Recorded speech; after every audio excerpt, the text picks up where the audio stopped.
नमस्कार साथियों, कैसे हैं आप सब। आज के इस वीडियो में हम समझने की कोशिश करेंगे अमेरिका की जो अपनी लेजिस्लेचर है, जिसको आप सब कांग्रेस के नाम से जानते हैं, उसके बारे में। जिस तरह से इंडिया में पार्लियामेंट के टोटल 2 हाउस हैं, उसी तरह से अमेरिका की जो कांग्रेस है उसके भी 2 हाउस हैं। तो इस पूरे वीडियो में हम आज समझने की कोशिश करेंगे कि उस कांग्रेस का ओरिजिन क्या है, हिस्ट्री क्या है, क्या शुरू से ही 2 हाउस थे या फिर बाद में इसको बाईकैमरल किया गया। कांग्रेस के पावर और फंक्शन को जानने की कोशिश करेंगे और उनके इलेक्शन, मतलब कि दोनों हाउस का इलेक्शन कैसे होता है, ये समझने की कोशिश करेंगे। और उनकी और क्या खास बातें हैं, इस पूरे वीडियो में हम ये जानने की कोशिश करेंगे। तो जैसा कि आप सबको पता है कि अमेरिका जो है वो ब्रिटिशर्स की कॉलोनी थी पहले, ठीक। एक टाइम आया जब अमेरिकन्स ब्रिटिशर्स के खिलाफ स्ट्रगल किए और उनको आज़ादी मिली और उन्होंने इंडिया की तरह अपना कॉन्स्टिट्यूशन सेटअप किया और 1789 में उन्होंने अपना कॉन्स्टिट्यूशन सेटअप किया। तो 1776 से 1789 के बीच में कॉन्टिनेंटल कांग्रेस और कोफेडरेशन कांग्रेस नाम की 2 बॉडी बनती है। जैसे इंडिया में कॉन्स्टिट्यूएंट असेंबली के थ्रू गवर्नमेंट को रन कराया जा रहा था जब ब्रिटिशर्स इंडिया को इंडिपेंडेंट घोषित करके चले गए और जब तक नई सरकार नहीं बनी तब तक। तो इसी तरह से यहाँ भी कॉन्टिनेंटल कांग्रेस और कोफेडरेशन कांग्रेस की जो बॉडी बनी अमेरिका में, वो इस बीच सरकार मतलब एक तरह से गवर्नेंस का काम करा रही थी।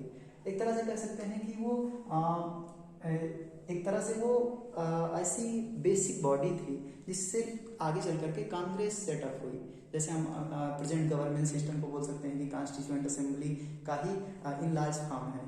हालांकि उसके फीचर्स कई तरह से अलग हैं, लेकिन शुरू में जो सरकार चल रही थी ब्रिटिशर्स के बाद में, वो कॉन्स्टिट्यूएंट असेंबली के द्वारा चलाई जा रही थी। बाद में उसको प्रेजेंट गवर्नमेंट जो कि इलेक्टेड गवर्नमेंट है वो सेटअप की चलाना शुरू की। तो 1789 के बाद में जो हम प्रेजेंट में कांग्रेस देखते हैं उसका हिस्ट्री इसके बाद में आता है, ठीक। अगर हम उसके ब्रीफ इंट्रोडक्शन की बात करें तो इंडिया के पार्लियामेंट की तरह अमेरिका का जो कांग्रेस है उसमें 2 हाउस हैं। एक को बोला जाता है हाउस ऑफ रिप्रेजेंटेटिव और एक को बोला जाता है सीनेट। जो हाउस ऑफ रिप्रेजेंटेटिव होता है वो होता है लोअर हाउस और जो सीनेट होता है वो होता है upper house. House of representative में टोटल 435 मेंबर होते हैं, वहीं पर सीनेट में टोटल 100 मेंबर होते हैं। हाउस ऑफ रिप्रेजेंटेटिव के मेंबर जो हैं वो इंडिया अमेरिका में जो स्टेट हैं, टोटल 50 स्टेट हैं, तो उन 50 स्टेट को छोटे छोटे कॉन्स्टिट्यूएंसी में बांट दिया गया है। उस कॉन्स्टिट्यूएंसी से ये इलेक्ट होकर के आते हैं और अलग अलग स्टेट में number of house of representatives के मेंबर अलग अलग हो सकते हैं। मतलब किसी जो छोटा स्टेट है जिसमें कम पॉपुलेशन है उसमें कम हो सकते हैं, और जो बड़े जिन स्टेट्स में पॉपुलेशन ज़्यादा है उसमें ये मेंबर ज़्यादा हो सकते हैं। वहीं पर सीनेट जो है, सीनेट के जो मेंबर्स हैं वो प्रत्येक स्टेट से इक्वली आते हैं, मतलब कि हर एक स्टेट से 2-2 मेंबर इलेक्ट होकर के आते हैं। और इन दोनों मतलब दोनों हाउस के जो मेंबर्स हैं इनका जो इलेक्शन होता है वो डायरेक्ट इलेक्शन होता है। मतलब कि अमेरिका में जो वोटर्स हैं 18 ईयर्स से एबो 18 साल से ऊपर की उम्र के जो लोग हैं जो वोट देने के लिए एलिजिबल हैं वो दोनों हाउस के मेंबर को इलेक्ट करते हैं। इंडिया में ऐसा नहीं होता है। हम जानते हैं कि काउंसिल ऑफ स्टेट यानी राज्यसभा के मेंबर को हम सब मतलब कि लोग नहीं इलेक्ट करते हैं। पहले ये सब कुछ लोगों को इलेक्ट करते हैं और वो बाद में जा करके उनको इलेक्ट करते हैं, तो ये इनडायरेक्ट इलेक्शन हो जाता है। इंडिया में ऐसा है, लेकिन वहाँ पर दोनों हाउस के मेंबर को डायरेक्टली इलेक्ट किया जाता है। अब इनके कुछ बेसिक पावर और फंक्शन क्या है। अगर हम कांग्रेस के बेसिक पावर और फंक्शन की बात करें तो कांग्रेस को कई तरह के पावर दिए गए हैं। जैसे लेजिस्लेटिव पावर है, वो कानून बना सकती है। हर एक कंट्री के जो पार्लियामेंट है या उनका जो लेजिस्लेचर है वो कानून बनाने का काम करता है। तो अमेरिका का लेजिस्लेचर यानी कांग्रेस को भी कानून बनाने का काम उस तरह का उसको पावर होगा। कुछ एग्जीक्यूटिव पावर भी हैं इनको, जैसे प्रेसिडेंट या फिर और कई तरह के एग्जीक्यूटिव ऑफिस के जो होल्डर हैं उन पर ये चेक और बैलेंस कर सकते हैं। जैसे प्रेसिडेंट को इम्पीच कर सकते हैं ये, या फिर जुडिशियल पावर भी है इनके पास। जैसे चीफ जस्टिस या इन सब और सब लोगों को ये इम्पीचमेंट मतलब करके हटा सकते हैं अगर चाहें तो कांग्रेस के मेंबर। इसी तरह से जब चीफ जस्टिस का अपॉइंटमेंट होता है तो उस अपॉइंटमेंट को कांग्रेस के अपर हाउस के द्वारा वेरीफाई कराया जाना काफ़ी जरूरी है, अदरवाइज वो अपॉइंटमेंट कंप्लीट नहीं माना जाएगा। कुछ फाइनेंशियल पावर भी है कांग्रेस के पास, जैसे बजट पास कराना हुआ या फिर उनकी जो कंसोलिडेटेड फंड है उसमें से कुछ भी पैसे खर्च करने हैं तो बिना कांग्रेस के परमिशन के वो नहीं कर सकते हैं। अब हम बात करते हैं कुछ सिमिलैरिटीज और कुछ डिफरेंसेस के बारे में। दोनों हाउस में कुछ बेसिक सिमिलैरिटीज हैं, कुछ डिफरेंसेस भी हैं। तो सिमिलैरिटीज क्या है? सिमिलैरिटीज ये हैं कि दोनों हाउस के मेंबर इलेक्ट होकर के आते हैं। लेजिस्लेशन में कुछ खास तरह के कानून हैं जिनमें दोनों हाउस के मेंबर को इक्वल पावर दिया गया है, लेकिन कई तरह के कानून ऐसे हैं जिसमें सीनेट अकेले ही उस पूरे पावर को एंजॉय करती है, और कुछ ऐसे लॉ हैं या कुछ ऐसे सब्जेक्ट्स हैं जिन पर हाउस ऑफ रिप्रेजेंटेटिव ज़्यादा पावरफुल मानी जाती है। जैसे अगर हम बात करें मेजोरिटी जैसे मान लो कि लेजिस्लेशन हो रहा है, किसी कानून को बनाया जा रहा है, तो हाउस ऑफ रिप्रेजेंटेटिव ज़्यादा पावरफुल माना जाता है। क्यों? क्योंकि हाउस ऑफ रिप्रेजेंटेटिव में जो पॉपुलेशन नंबर है, सीट्स है, वो ज़्यादा है, ठीक, और सीनेट में सीट्स कम है। तो अगर इनके बीच में कोई कंट्रोवर्सी आ जाती है, मतलब मान लो किसी पार्टिकुलर बिल को लेकर के हाउस ऑफ रिप्रेजेंटेटिव उसको पास कराना चाह रहा है, अपने हाउस से पास करके भेज दिया, और सीनेट के मेंबर उसको नहीं पास होने देना चाह रहे हैं, मतलब उसके खिलाफ हैं, या इसकी मेजोरिटी मेंबर इसके खिलाफ हैं, तो ज्वाइंट सीटिंग होगा, और ज्वाइंट सीटिंग में उसी को बेनिफिट मिलेगा जिसमें ज़्यादा नंबर होंगे। तो सिर्फ सी बात है कि कुछ कॉमन लेजिस्लेशन के केस में हाउस ऑफ रिप्रेजेंटेटिव ज़्यादा पावरफुल होती है।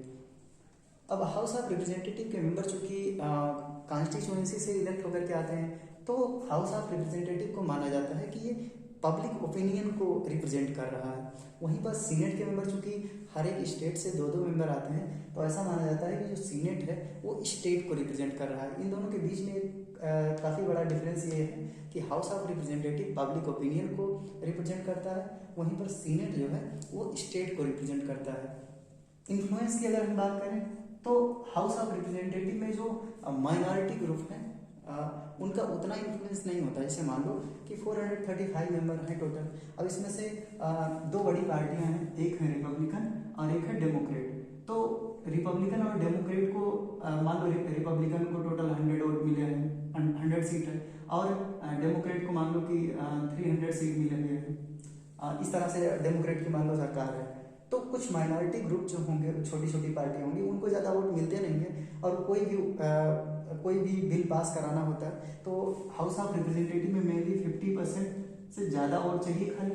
तो ये दोनों पार्टियां मिल करके ही किसी भी तरह के बिल को पास कर सकती हैं अगर चाहें तो यहाँ पर जो माइनॉरिटी मतलब छोटी छोटी पार्टियां हैं उनका ज़्यादा इन्फ्लुएंस हाउस ऑफ रिप्रेजेंटेटिव में नहीं हो पाता है, क्योंकि हाउस ऑफ रिप्रेजेंटेटिव से किसी भी बिल को पास कराने के लिए जरूरी है 50% से ज़्यादा हो जाए बस, यानी एब्सोल्यूट मेजॉरिटी अगर हो रहा है तो हाउस ऑफ रिप्रेजेंटेटिव से पास हो जाएगा।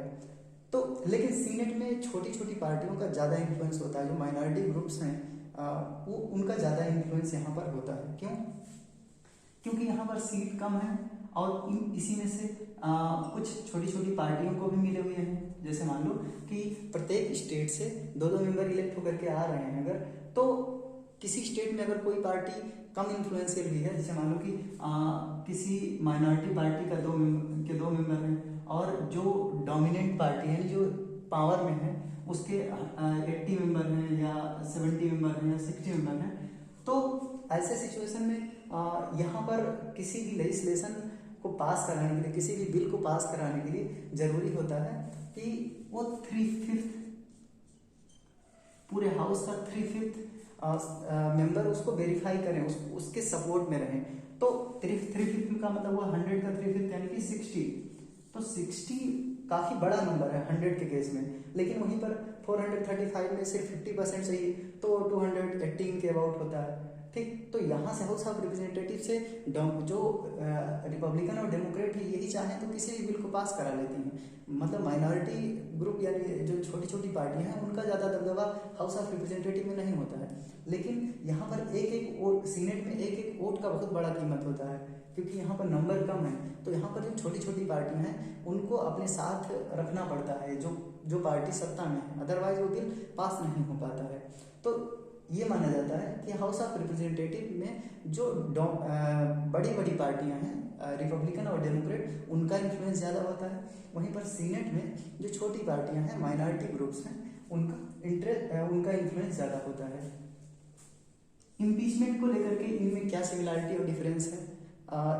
दोनों इम्पीचमेंट प्रोसेस में पार्टिसिपेट करते हैं, ये सिमिलरिटी हम बोल सकते हैं, लेकिन दोनों को इम्पीचमेंट में इक्वल पावर नहीं है।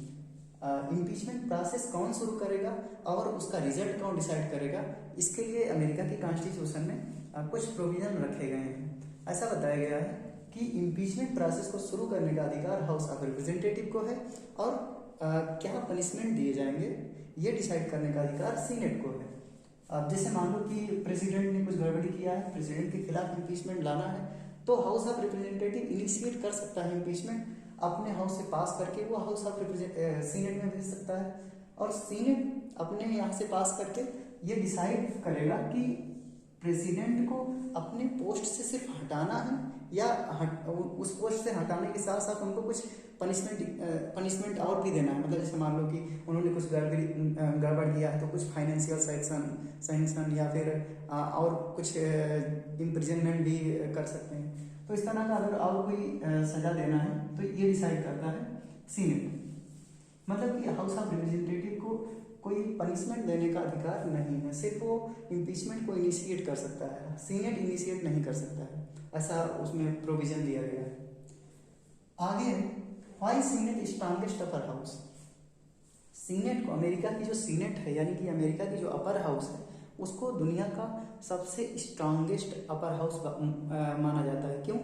क्योंकि जो अमेरिका का अपर हाउस है उसको कई ऐसे सब्जेक्ट्स हैं जिन पर वो अकेले ही उस पूरे पावर को एंजॉय करती है। जैसे मान लो कि प्रेसिडेंट ने किसी को चीफ जस्टिस बनाया, ठीक, अब वो अपने पोस्ट पर तब तक नहीं अपॉइंट हो सकता है जब तक अमेरिका की अपर हाउस यानी कि सीनेट जो है वो वेरीफाई न कर दे।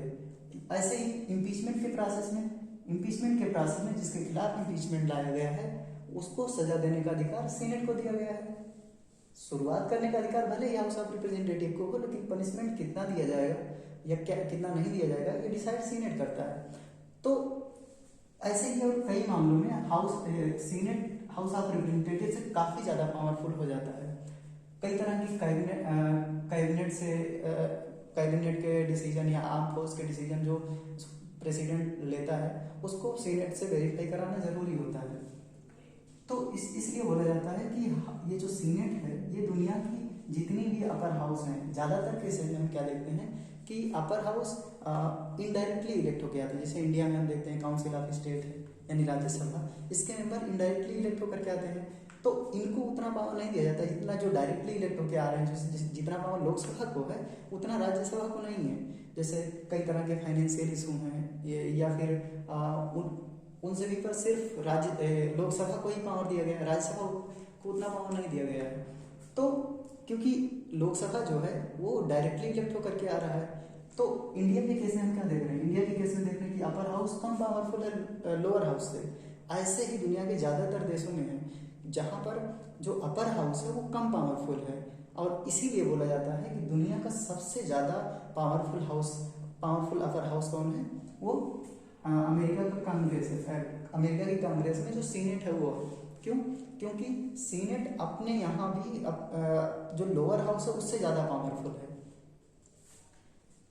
अब हम अगर टर्म की बात करें हाउस ऑफ रिप्रेजेंटेटिव और सीनेट के टर्म की, तो हाउस ऑफ रिप्रेजेंटेटिव का इलेक्शन 2 ईयर के लिए होता है। मतलब कि प्रत्येक 2 साल में हाउस ऑफ रिप्रेजेंटेटिव के मेंबर रिटायर होते हैं और फिर से इलेक्शन कराया जाता है और फिर से नई कांग्रेस नई हाउस ऑफ रिप्रेजेंटेटिव आती है। इसको टेम्परेरी हाउस बोलते हैं और ये लोअर हाउस होता है।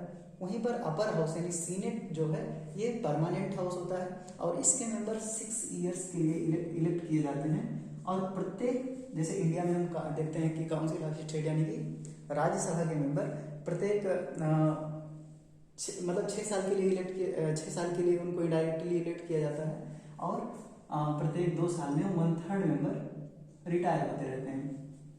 तो वैसे अमेरिका में भी सीनेट 6 ईयर्स के लिए इलेक्ट की जाती है और प्रत्येक दूसरे साल में 1/3 मेंबर रिटायर होते रहते हैं और इस तरह से ये कभी डिजॉल्व नहीं होती है।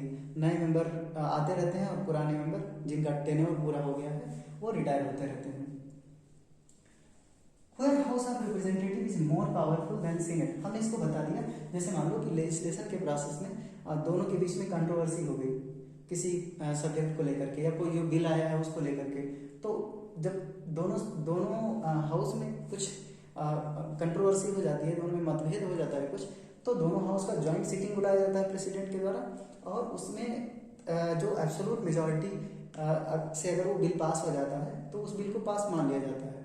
जैसे मान लो कि कोई ये पार्टिकुलर बिल है, उसमें वो हाउस ऑफ रिप्रेजेंटेटिव पास कराना चाह रहा है, अपने यहाँ से पास करके भेज दिया सीनेट के पास, लेकिन सीनेट पास नहीं होने देना चाह रहा है, तो क्या हाउस ऑफ रिप्रेजेंटेटिव इतना पावरफुल है कि वो उस बिल को पास करा पाएगा? यस। कैसे? हाउस ऑफ रिप्रेजेंटेटिव जिसमें कि 435 मेंबर हैं, इसने उस बिल को अपने यहाँ से पास करके भेज दिया है सीनेट के पास और सीनेट रिजेक्ट कर देती है या पास नहीं होने देती है, तो प्रेसिडेंट ज्वाइंट सीटिंग बुलाएगा हाउस ऑफ रिप्रेजेंटेटिव का और सीनेट का, और इस ज्वाइंट सीटिंग में अगर ये बिल एब्सोल्यूट मेजॉरिटी से पास हो गया, एब्सोल्यूट मेजॉरिटी का मतलब हुआ कि 50% से एक वोट ज्यादा होना चाहिए कम से कम, ठीक। अगर इतने वोट आ जा रहे हैं तो वो बिल पास मान लिया जाएगा। इसमें टोटल मेंबर कितने होंगे? 435 मेंबर ये और 100 मेंबर सीनेट के, यानी 535 मेंबर इतना। अब इसका 50% प्लस 1 क्या होगा? इसका 50% प्लस 1 होगा 268 प्लस 1 यानी 269 वोट्स अगर उस बिल के फेवर में पड़ गए। 269, 435 तो हाउस ऑफ रिप्रेजेंटेटिव के हैं, तो 435 में से 269 वोट लाना कोई बहुत बड़ी बात नहीं है। अगर हाउस ऑफ रिप्रेजेंटेटिव के मेंबर ज़्यादातर मेंबर उस बिल के फेवर में हैं तो इतना आना कोई बहुत बड़ी चीज़ नहीं है। अगर सीनेट के सभी मेंबर रिजेक्ट कर दें उस बिल को इस ज्वाइंट सीटिंग में तो ही वो बिल पास हो सकता है। तो इसलिए कहा जाता है कि नॉर्मल लेजिस्लेशन के प्रोसेस में हाउस ऑफ रिप्रेजेंटेटिव ज़्यादा पावरफुल होता है। आगे कुछ बेसिक कैरेक्टरिस्टिक हैं कांग्रेस के। क्या कैरेक्टरिस्टिक है? प्रेसिडेंट पार्ट नहीं होता है कांग्रेस का, ना तो प्रेसिडेंट और ना ही वाइस प्रेसिडेंट, ये दोनों पार्ट नहीं होते हैं कांग्रेस के। जैसे वाइस प्रेसिडेंट को हम कहते हैं कि वो सीनेट का प्रेसिडेंट होता है, लेकिन वाइस प्रेसिडेंट जो अमेरिका का वाइस प्रेसिडेंट है वो सीनेट का प्रेसिडेंट होता है, लेकिन वो सीनेट का पार्ट नहीं होता। जैसे इंडिया में हम क्या कहते हैं कि जो इंडिया का वाइस प्रेसिडेंट है वो काउंसिल ऑफ स्टेट का चेयरमैन होता है, मतलब कि भारत का उपराष्ट्रपति राज्यसभा का सभापति होता है, लेकिन राज्यसभा का मेंबर नहीं होता। उसमें उसके किसी भी सेशन में या कोई कहीं अगर वोट करने का बात आए तो उपराष्ट्रपति को वोट करने का अधिकार नहीं होता है। हाँ, कास्टिंग वोट अगर इक्वल हो गए तो कास्टिंग वोट कर सकते हैं। उसी तरह से अमेरिका में प्रेसिडेंट या वाइस प्रेसिडेंट कांग्रेस के पार्ट नहीं होते हैं। कांग्रेस नॉट सॉवरेन, इसका मतलब ये हुआ कि जो कांग्रेस है अमेरिका की वो सॉवरेन नहीं है, उसके ऊपर कई तरह के चेक्स एंड बैलेंसेज हैं। जैसे हमने कहा कि कांग्रेस के ऊपर कई तरह के बैलेंस क्या हैं, जैसे प्रेसिडेंट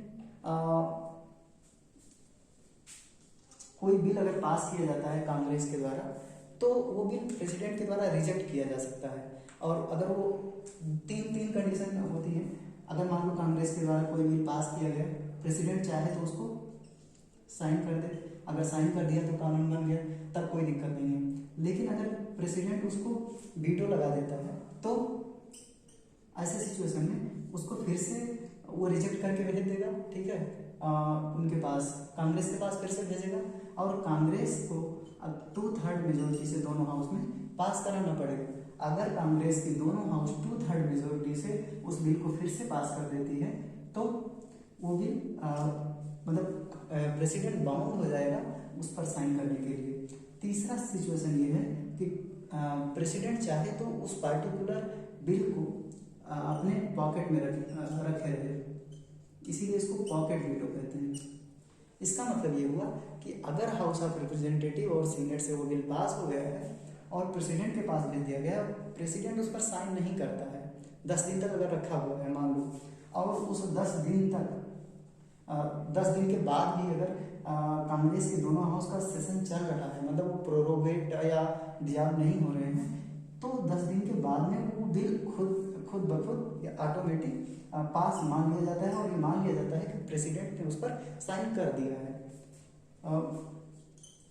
आगे है जो कांग्रेस है वो बाई कैमरल लेजिस्लेचर है, तो कांग्रेस में 2 हाउस है, बाई कैमरल हो गया। अनइक्वल हाउस, दोनों में सीट इक्वल नहीं है, उनके पावर इक्वल नहीं है और कई तरह के डिफरेंसेज हैं, वो इक्वल नहीं है।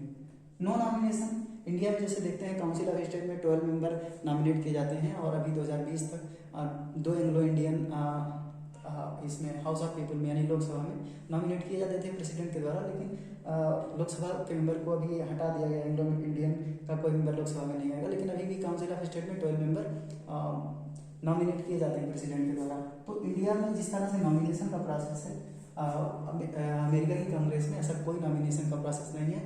हाउस ऑफ रिप्रेजेंटेटिव और सीनेट के सभी मेंबर इलेक्ट होकर के आते हैं। Regional interest dominance, house of representative के मेंबर चूंकि अलग अलग कॉन्स्टिट्यूएंसी से इलेक्ट होकर के आते हैं, तो वो अपने रीजनल इंटरेस्ट को उसमें आकर के उसके बारे में बोलते हैं और कोई भी लेजिस्लेशन है तो उसको इन्फ्लुएंस करने की कोशिश करते हैं। जैसे इंडिया में हम देखते हैं कि एमपी या एमएलए अपने पार्टी से बाउंड होते हैं, पार्टी की गाइडलाइन को फॉलो करना होता है, तो लेकिन अमेरिका में ऐसा नहीं है। वो एक बार इलेक्ट हो गए तो वो फ्रीली अपने जो उनकी थाट है या उनकी जो भी बातें हैं वो एक्सप्रेस कर सकते हैं, वो पार्टी की गाइडलाइन से ज़्यादा बाइंड अप नहीं होते हैं। तो यही इसमें कहा जा रहा है कि नो रिजिड पार्टी डिसिप्लिन, मतलब पार्टी ज़्यादा किसी डिसिप्लिन में नहीं रखने की कोशिश करती है और मेंबर अपनी पार्टिकुलर कॉन्स्टिट्यूएंसी की बातों को एक्सप्रेस करते हैं। डायरेक्ट इलेक्शन, पहले ही बता दिया कि अमेरिका की हाउस ऑफ रिप्रेजेंटेटिव और सीनेट, कांग्रेस की जो 2 हाउस हैं उनका डायरेक्ट इलेक्शन होता है। ये डायरेक्ट इलेक्शन हमेशा से नहीं है। सीनेट जो अपर हाउस है उसका पहले इनडायरेक्ट इलेक्शन ही होता था। 1913 में अमेरिका की जो कांग्रेस है उन्होंने कॉन्स्टिट्यूशन में अमेंडमेंट किया, 17th अमेंडमेंट, और उसके बाद से सीनेट को भी डायरेक्टली इलेक्ट कराया जाने लगा। तो ये था पूरा अमेरिका की कांग्रेस का कुछ बेसिक इंट्रोडक्शन। अमेंडमेंट की अगर हम बात करें तो अमेरिका का जो कॉन्स्टिट्यूशन है, यानी कि पावर जो दिया गया है कांग्रेस को अमेंडमेंट करने का, तो अमेरिका की कॉन्स्टिट्यूशन में अमेरिका की कॉन्स्टिट्यूशन को बहुत रिजिड कॉन्स्टिट्यूशन माना जाता है। अमेंडमेंट के ज़्यादा पावर उसको ज़्यादा अमेंडमेंट के प्रोसेस नहीं, मतलब एक तरह से कहें कि ज़्यादा अमेंडमेंट के चांस नहीं होते हैं। अभी तक टोटल 27 अमेंडमेंट हुआ है, 1789 से लेकर के 2022 तक टोटल 27 अमेंडमेंट किए हैं। वहीं पर हम अपने इंडिया की कॉन्स्टिट्यूशन की बात करें तो 1950 से लेकर के 2022 तक लगभग टोटल 105 अमेंडमेंट हो चुके हैं। यही वजह है कि इंडिया की कॉन्स्टिट्यूशन को फ्लेक्सिबल कॉन्स्टिट्यूशन कहा जाता है। Flexible but rigid, there are some complexity in the amendment process and so we called it flexible but rigid. America की कॉन्स्टिट्यूशन को बहुत रिजिड कॉन्स्टिट्यूशन कहा जाता है क्योंकि उसमें चेंजेस के बहुत कम ऑप्शन होते हैं। 27 अमेंडमेंट हुए हैं। 11,000 से ज़्यादा बार प्रपोज किया गया अमेंडमेंट, बट वो अमेंडमेंट हो नहीं पाया है। अभी तक सिर्फ 27 अमेंडमेंट हुए हैं। सोचिए 11,000 प्रपोज किया गया, 11,000 टाइम अमेंडमेंट के प्रोसेस स्टार्ट किए गए बट पास नहीं हो पाया। तो ये था पूरा अमेरिका की कांग्रेस के बारे में। हमने कोशिश किया है कि ज़्यादातर चीज़ों को हम जो ज़रूरी हैं उसको बता पाएँ। कुछ चीज़ें अगर छूट गई हैं तो आप कमेंट करके बता सकते हैं, उसको अगले वीडियो में इंक्लूड कर देंगे। अगला वीडियो हम कोशिश करेंगे कि एग्जीक्यूटिव के बारे में लेकर आने का। लेकिन अगर आप और किसी सब्जेक्ट पर और किसी टॉपिक पर कोई वीडियो चाहते हैं तो आप हमको कमेंट करके बता सकते हैं। इस वीडियो पर आप अपना रिव्यू दे सकते हैं। कोई सुझाव या फिर और कोई कमेंट हो तो आप बता सकते हैं। Thank you.